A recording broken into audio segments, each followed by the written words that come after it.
ಜಾತಿ ಗಣತಿಯನ್ನ ಮಾಡ್ತೀವಿ ಅಂತ ಸರ್ಕಾರ ಹೇಳ್ತು. 420 ಕೋಟಿಯ ಯೋಜನೆ ಇದು ಅಂತಾನೂ ಹೇಳ್ತು. ಬಟ್ ಇಲ್ಲಿ ಅನೇಕ ಪ್ರಶ್ನೆಗಳಿದಾವೆ.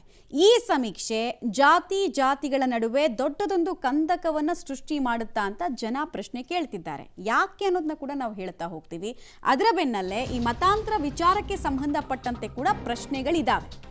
ಜಾತಿ ಗಣತಿ ಮತಾಂತರ ಎರಡೂ ಇಂಟರ್ಲಿಂಕ್ಡ್, ಅದನ್ನು ಹೇಳ್ತೀವಿ ಹೇಗೆ ಅಂತ. ಜಾತಿ ಗಣತಿಗೆ ಮತ್ತೆ ವಿವಾದದ ಸುಳಿ ಹೆಚ್ಚಾಗುತ್ತಾ ಅಂತ 52 ಜಾತಿಗಳ ಕಾಲಂಗೆ ಮತಾಂತರ ಟ್ಯಾಗ್ ಕೋಡ್ ಬೇಕಿತ್ತ. ಕಳೆದ ಜಾತಿ ಗಣತಿಯನ್ನು ಸ್ವೀಕರಿಸಿದ್ರು ಕೂಡ ಸಿದ್ದು ಸರ್ಕಾರ ಅದನ್ನು ಒಪ್ಕೊಳ್ಳೋಕ್ಕಾಗಿರಲಿಲ್ಲ. ಬಿಕಾಸ್ ಹೈಕಮಾಂಡ್ಗೆ ಹಂಗೆ ಬಿಸಿಯನ್ನ ಪ್ರಬಲ ಸಮುದಾಯಗಳು ಮುಟ್ಟಿಸಿತ್ತು. ಹೈಕಮಾಂಡ್ ಕಡೆಯಿಂದ ಇನ್ಸ್ಟ್ರಕ್ಷನ್ಸ್ ಬಂತು. ಹೀಗಾಗಿ ಲಾಸ್ಟ್ ವರದಿ ವಿಚಾರದಲ್ಲಿ ಮೀಸಲಾತಿ ಯೂಸ್ ಆಗಲಿಲ್ಲ. ಇನ್ನು ಸೆಪ್ಟೆಂಬರ್ 22ರಿಂದ ಆರಂಭ ಆಗ್ತಾ ಇದೆ ಹೊಸ ಜಾತಿ ಗಣತಿ ಸಮೀಕ್ಷೆ. ಹೊಸ ಜಾತಿ ಗಣತಿಗೂ ಮುನ್ನವೇ ಮತಾಂತರ ಕೋಡ್ಗೆ ಆಕ್ಷೇಪ. ಅಂದರೆ ಕೆಲವು ಕಾಲಂಗಳು 52 ಜಾತಿಗಳ ಕಾಲಮ್ಮು ಕುರುಬ ಕ್ರಿಶ್ಚಿಯನ್, ಲಿಂಗಾಯತ ಕ್ರಿಶ್ಚಿಯನ್, ಬ್ರಾಹ್ಮಣ ಕ್ರಿಶ್ಚಿಯನ್ ಅಂತ ಕಾಲಂಗಳಿದೆ. ಹೆಂಗೆ ಬಂತು ಇದು? ಮತಾಂತರ ಆದವ್ರ ಲೆಕ್ಕಾಚಾರ ಬೇಕಾ? 52 ಜಾತಿಗಳಿಗೆ ಮತಾಂತರ ಒಳಗೊಂಡ ಪ್ರತ್ಯೇಕ ಜಾತಿ ಕೋಡ್ ಕೊಟ್ಟಿದ್ದಾರೆ. ಕ್ರಿಶ್ಚಿಯನ್ಗೆ ಮತಾಂತರವಾದ ಜಾತಿಗಳಿಗೆ ಪ್ರತ್ಯೇಕ ಜಾತಿ ಕೋಡ್ ಅಂತೆ. ಸಿದ್ದರಾಮಯ್ಯನವ್ರು ಹೇಳ್ತಾರೆ ಅವ್ರು ಯಾವ ಧರ್ಮಕ್ಕೆ ಹೋಗ್ತಾರೆ ಆ ಧರ್ಮ ಅಂತ ಮುಗ್ದೋಯ್ತು, ಹಳೇದು ಬರೋದೇ ಇಲ್ಲ ಅಂತ. ಹಾಗಾದ್ರೆ ಇದು ಯಾಕೆ ಬಂತು ನೋಡಿ? ಅಲ್ಲಿ ನಾವು ಮಾರ್ಕ್ ಮಾಡಿ ತೋರಿಸ್ತಾ ಇದೀವಲ್ಲ, ಅಲ್ಲಿ ಕುರುಬ ಕ್ರಿಶ್ಚಿಯನ್, ದಲಿತ ಕ್ರಿಶ್ಚಿಯನ್, ಬ್ರಾಹ್ಮಣ ಕ್ರಿಶ್ಚಿಯನ್, ಲಿಂಗಾಯತ ಕ್ರಿಶ್ಚಿಯನ್ ಅಂತೆಲ್ಲ ಇದೆ. ನಿಮಗೆ ಕ್ರಿಶ್ಚಿಯನ್ ಆಗಿ ಕನ್ವರ್ಟ್ ಆಗಿದ್ರೆ ಕ್ರಿಶ್ಚಿಯನ್ ಅಂತ ಬರೆಸ್ಬೇಕು. ಹಿಂದ್ಗಡೆ ಯಾಕೆ ಹಳೆ ಜಾತಿಗಳನ್ನ ನಮೂದಿಸಬೇಕು ಅಂತ. ಅದು ಹಿಂದೂ ಜಾತಿಗೆ ಸಂಬಂಧಪಟ್ಟ ಜಾತಿಗಳು. ಮತಾಂತರದ ಲೆಕ್ಕಾಚಾರ ಯಾಕೆ ಬಂತು? ಈ ಮೊದಲು ಕ್ರಿಶ್ಚಿಯನ್, ಮತಾಂತರ ಕ್ರಿಶ್ಚಿಯನ್ ಇಷ್ಟೇ ನಮೂದಾಗಿತ್ತು. ಹಾಗಾಗಿ ಹೊಸ ಕೋಡ್ಗೆ ವ್ಯಾಪಕ ವಿರೋಧ, ಮತ್ತೊಂದು ವಿವಾದ. ಇದನ್ನ ಬಗೆಹರಿಸುತ್ತಾ ಸರ್ಕಾರ ಅಂತ. ಈಗ ನಾನು ಹಿಂದೂ ಇಂದ ಮುಸಲ್ಮಾನ್ಗೆ ಕನ್ವರ್ಟ್ ಆಗಿದ್ದೀನಿ ಅಂತ ಇಟ್ಕೊಳ್ಳೋಣ, ನಾನು ಆಗಲ್ಲ. ಉದಾಹರಣೆಗೆ ಹೇಳ್ತಾ ಇರೋದು ಹಂಗೆ ಕನ್ವರ್ಷನ್ ಆಗೋದು ಬೇಡ ಅಂತ ಹೇಳಿದ್ರು ಕೂಡ ನಮ್ಮ ಸಮಾಜದಲ್ಲಿ, ಹಿಂದೂ ಸಮಾಜದಲ್ಲಿ ಎಲ್ಲರೂ ಸಮಾನತೆ ಇದ್ದಿದ್ರೆ ಯಾಕೆ ಕನ್ವರ್ಷನ್ ಆಗ್ತದೆ? ಮುಸ್ಲಿಂ ಕ್ರಿಶ್ಚಿಯನ್ ಅಲ್ಲೂ ಇದೆ ಅಂತ ಹೇಳಿ, ಮುಸಲ್ಮಾನ್ ಧರ್ಮದಲ್ಲರೂ ಇರಲಿ, ಕ್ರಿಶ್ಚಿಯನ್ ಧರ್ಮದಲ್ಲರೂ ಇರಲಿ, ಕನ್ವರ್ಷನ್ ಆಗಿರ್ತಾರೆ. ಇಟ್ ಈಸ್ ದೇರ್ ರೈಟ್ ಅಲ್ವಾ? ಸಂವಿಧಾನದಲ್ಲಿ ಕೇವಲ 6 ಧರ್ಮಗಳಿದ್ದಾವೆ. ಆ 6 ಧರ್ಮ ಬಿಟ್ಟರೆ ಇನ್ಯಾವುದೂ ಧರ್ಮ ಬರೆಯೋಕ್ಕಾಗೋದಿಲ್ಲ. ಕರ್ನಾಟಕದಲ್ಲಿ ಒಂದು ಹೊಸದು ಪ್ರಾರಂಭ ಮಾಡಿದ್ದಾರೆ, ಕನ್ವರ್ಟೆಡ್ ಕ್ರಿಶ್ಚಿಯನ್ ಅಂತ.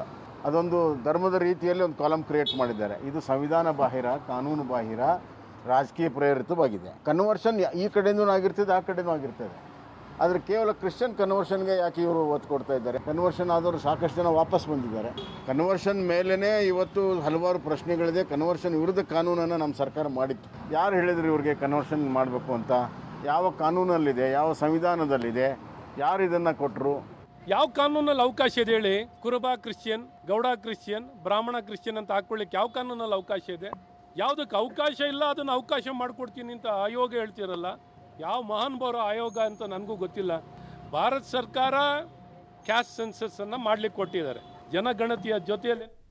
ಈ ಬಗ್ಗೆ ಮತ್ತಷ್ಟು ಮಾಹಿತಿ ನನ್ನ ಕೊಲಿ ಶ್ರೀನಿವಾಸ್ ಅವರಿಂದ ಪಡೆಯೋಣ. ಶ್ರೀನಿವಾಸ್, ಈ ಮತಾಂತರ ಜಾತಿಗಳ ವಿಚಾರದಲ್ಲಿ ಸರ್ಕಾರದಲ್ಲೇ ಗೊಂದಲ ಇದೆ ಅಂತ ಅನ್ಸುತ್ತೆ. ಸಿದ್ದರಾಮಯ್ಯನವ್ರು ಹೇಳ್ತಾರೆ ಪದೇ ಪದೇ ಯಾವ ಧರ್ಮಕ್ಕೆ ಕನ್ವರ್ಟ್ ಆಗಿರ್ತಾರೆ ಆ ಧರ್ಮದ ಹೆಸರನ್ನು ನಮೂದಿಸಬೇಕು ಅಂತ.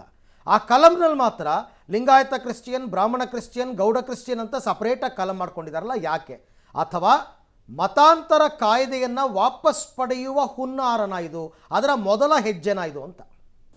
ಅರವಿಂದ್, ಸಹಜವಾಗಿ ಸಿದ್ದರಾಮಯ್ಯನವರಿಗೆ ಅನೇಕ ಜನ ಪಾದ್ರಿಗಳು ಹೋಗಿ ಮನವಿಯನ್ನ ಮಾಡಿದ್ರು. ಮತಾಂತರ ನಿಷೇಧ ಕಾಯ್ದೆಯನ್ನ ಏನು ರಾಜ್ಯ ಸರ್ಕಾರದಲ್ಲಿ ಬಿಜೆಪಿ ಅವಧಿಯಲ್ಲಿ ತೆಗೆದುಕೊಂಡು ಬರಲಾಗಿತ್ತು, ಅದನ್ನ ವಾಪಸ್ ತೆಗೆದಬೇಕು ಅನ್ನುವಂತ ಮನವಿಯನ್ನ ಮಾಡಿದ್ರು. ಅದರ ಪೂರಕವಾಗಿ ಈ ಪ್ರಕ್ರಿಯೆಗಳು ಆರಂಭ ಆಗ್ತಿದ್ದವ ಅನ್ನುವಂತ ಅನುಮಾನಗಳು ಸಹಜವಾಗಿ ಕಾಡುತ್ತೆ. ಅರವಿಂದ್, ಮೊನ್ನೆ ಸುದ್ದಿಗೋಷ್ಠಿಯನ್ನ ಮಾಡಿದ್ರು. ಅಂದ್ರೆ ಸಮೀಕ್ಷೆ ಪ್ರಾರಂಭ ಮಾಡುವಂತ ಸಂದರ್ಭದಲ್ಲಿ, ಮಾಹಿತಿ ಕೊಡುವಂತ ಸಂದರ್ಭದಲ್ಲಿ ಸಿದ್ದರಾಮಯ್ಯನವರು ಸುದ್ದಿಗೋಷ್ಠಿ ಮಾಡುವಂತ ಸಂದರ್ಭದಲ್ಲಿ ಈ ಪ್ರಶ್ನೆಯನ್ನ ಸಹಜವಾಗಿ ಮಾಧ್ಯಮಗಳು ಕೇಳಿದ್ರು. ಈಗ ಕನ್ವರ್ಟ್ ಆಗಿರೋರನ್ನ ಯಾವ ಕಲಂಗೆ ಸೇರಿಸ್ತೀರಾ ಅನ್ನುವಂತಹ ಪ್ರಶ್ನೆಯನ್ನ ಕೇಳಿದಾಗ ಸಿದ್ದರಾಮಯ್ಯನವರು ಅದಕ್ಕೆ ಸಮರ್ಪಕವಾದಂತಹ ಉತ್ತರವನ್ನ ಕೊಟ್ಟಿಲ್ಲ. ಆದ್ರೆ ಆಗ ಹೇಳಿದ್ದವರು ಯಾವ ಜಾತಿಗೆ ಕನ್ವರ್ಟ್ ಆಗಿರ್ತಾರೋ, ಯಾವ ಧರ್ಮಕ್ಕೆ ಕನ್ವರ್ಟ್ ಆಗಿರ್ತಾರೋ ಅದನ್ನ ನಮೂದಿಸ್ತೀವಿ ಅಂತ ಹೇಳಿದ್ರು. ಆದ್ರೆ ಈಗ ಜಾತಿಗಳ ಕಾಲಂನಲ್ಲಿ ಕನ್ವರ್ಟ್ ಆಗಿರುವ ಧರ್ಮದ ಜೊತೆಗೆ ಈಗ ಇರುವಂತಹ ಜಾತಿಯ ನಮೂದಿ ಸುಮಾರು 52 ಜಾತಿಗಳಿಗೆ ಈ ರೀತಿಯಾದಂತಹ ನೇಮನ್ನ ಕೊಟ್ಟಿದ್ದಾರೆ. ಹೀಗಾಗಿ ಎಲ್ಲೋ ಒಂದ್ ಕಡೆ ಮತಾಂತರ ನಿಷೇಧ ಕಾಯ್ದೆನ ವಾಪಸ್ ತೆಗೆಯುವಂತಹ ಸೂಚನೆ ಆಗಿ ಈ ರೀತಿಯಾದ ಪ್ರಕ್ರಿಯೆಗಳಾಗುತ್ತಾ ಅನ್ನುವಂತಹ ಅನುಮಾನಗಳು ಕಾಡ್ತವೆ. ಇನ್ನು ಆಯೋಗದ ಅಧ್ಯಕ್ಷ ಮಧುಸೂದನ್ ಅವರು ಕೂಡ ಇದಕ್ಕೆ ಮಾಹಿತಿಗಳನ್ನ ಕೊಟ್ಟರು. ನಮ್ಗೆ ಈ ವಿಚಾರವಾಗಿ ಏನ್ ಮಾಡ್ಬೇಕು ಅನ್ನುವಂತ ಮಾಹಿತಿಗಳಿಲ್ಲ, ನಾವು ಸೆನ್ಸಸ್ ಮಾಡ್ತೀವಿ, ಬಂದಂತ ಅಂಕಿಅಂಶಗಳನ್ನ ಇಟ್ಕೊಂಡು ಎಕ್ಸ್ಪರ್ಟ್ ಗಳ ಕೈಯಲ್ಲಿ ಅದನ್ನ ಯಾವ ರೀತಿ ಸೇರಿಸಬೇಕು ಅನ್ನುವಂಥದ್ದನ್ನ ನೋಡ್ತೀವಿ ಅನ್ನುವಂತ ಮಾತುಗಳನ್ನು ಹೇಳಿದ್ರು.